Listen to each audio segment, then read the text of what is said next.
കഴുതകളെ വാടകയ്ക്ക് കൊടുക്കുന്ന കച്ചവടമായിരുന്നു അയാൾക്ക്. തൻ്റെ ബിസിനസ് വിപുലപ്പെടുത്തുന്നതിൻ്റെ ഭാഗമായി ഒരു കഴുതയെ കൂടി വാങ്ങാം എന്നയാൾ തീരുമാനിച്ചു. കഴുതയെ വാങ്ങാനായി അയാൾ കമ്പോളത്തിലെത്തി. കഴുതയെ തിരഞ്ഞെടുത്ത ശേഷം അയാൾ വിൽപ്പനക്കാരനോട് പറഞ്ഞു, ഞാൻ കഴുതയെ വീട്ടിൽ കൊണ്ടുപോയി നോക്കട്ടെ. ഒരാഴ്ച കഴിഞ്ഞ് കച്ചവടം ഉറപ്പിക്കാം. കഴുത ഉപകാരപ്പെടുമോ എന്ന് മനസ്സിലാക്കാനാണ്. അയാൾ കഴുതയെ മറ്റു കഴുതകൾക്കൊപ്പം ആലയത്തിലാക്കി. പുതിയതായി വന്ന കഴുത തൻ്റെ ചങ്ങാതിയായി തിരഞ്ഞെടുത്തിരിക്കുന്നത് ഏറ്റവും കൂടുതൽ ഭക്ഷണം കഴിക്കുകയും എന്നാൽ ജോലി ചെയ്യാൻ അങ്ങേയറ്റം മടിയുമുള്ള കഴുതയെയാണെന്ന് അയാൾ മനസ്സിലാക്കി.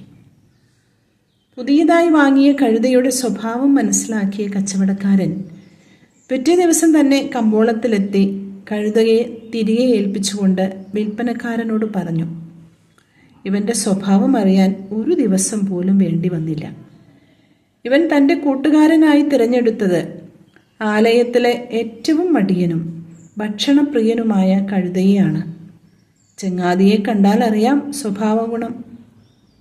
സുഹൃത്തെ, നിങ്ങളുടെ സ്വഭാവം എന്താണെന്ന് മനസ്സിലാക്കാൻ നിങ്ങളുടെ ചങ്ങാതി ആരാണെന്ന് മനസ്സിലാക്കിയാൽ മതി.